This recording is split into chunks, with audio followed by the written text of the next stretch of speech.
Eksperimen oleh ahli psikologi. Banyak percobaan yang dilakukan ahli psikologi dan ahli lainnya pada orang yang berada dalam keadaan hipnotis, telah menunjukkan bahwa batin bawah sadar tidak mampu melakukan pilihan dan bandingan yang perlu bagi proses pertimbangan.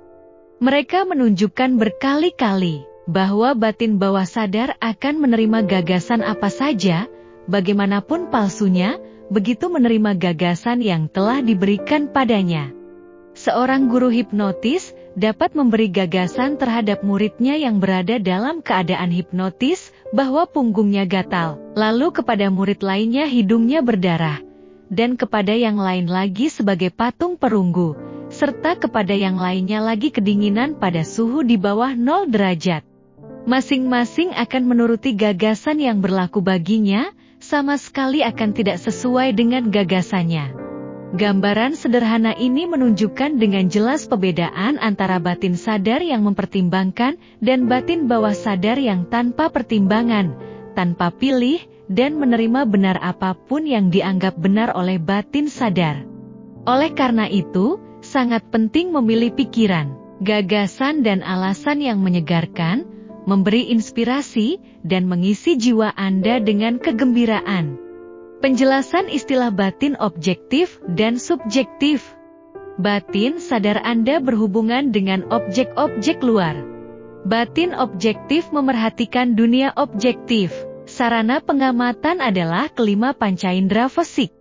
Batin objektif adalah penuntun dan pengarah hubungan dengan lingkungan. Anda memeroleh pengetahuan melalui pancaindera. Batin objektif belajar lewat pengamatan, pengalaman, dan pendidikan. Fungsi terpenting dari batin objektif adalah pertimbangan. Misalkan Anda adalah seorang wisatawan yang mengunjungi Bali tiap tahunnya.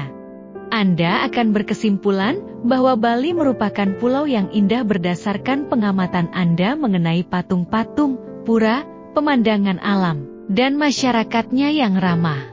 Ini adalah kerja batin objektif. Batin bawah sadar Anda sering disebut sebagai batin subjektif.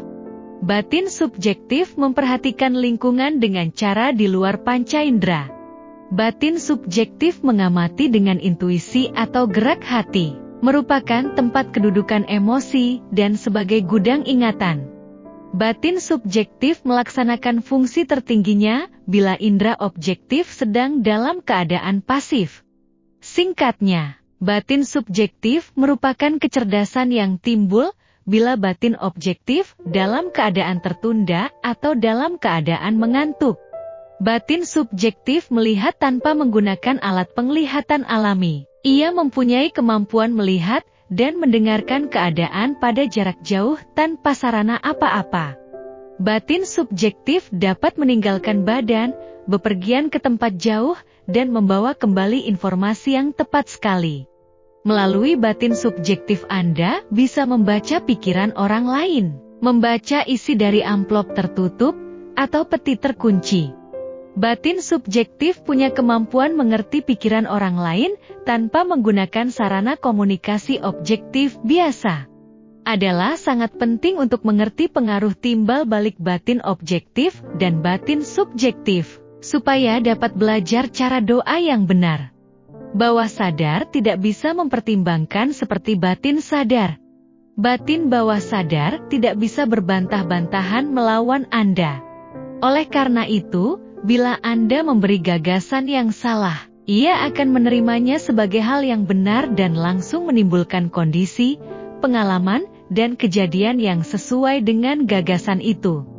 Semua hal yang terjadi pada Anda itu berdasarkan pikiran yang terkesan pada batin bawah sadar melalui kepercayaan. Bila Anda menyampaikan konsep salah kepada batin bawah sadar, cara paling ampuh untuk melawannya adalah mengulang-ulang pikiran konstruktif dan serasi sampai diterima oleh batin bawah sadar, sehingga terbentuklah kebiasaan yang sehat. Karena batin bawah sadar Anda adalah tempat kedudukan kebiasaan. Kebiasaan berpikir dari batin sadar membuat alur-alur dalam pada batin bawah sadar. Hal ini menguntungkan Anda bila kebiasaan pikiran Anda itu serasi, penuh damai, dan konstruktif. Batin bawah sadar Anda. Karena kreatifnya dan bersatunya dengan sumber ketuhanan, akan mulai menciptakan kebebasan dan kebahagiaan yang telah Anda tetapkan dengan sungguh-sungguh itu.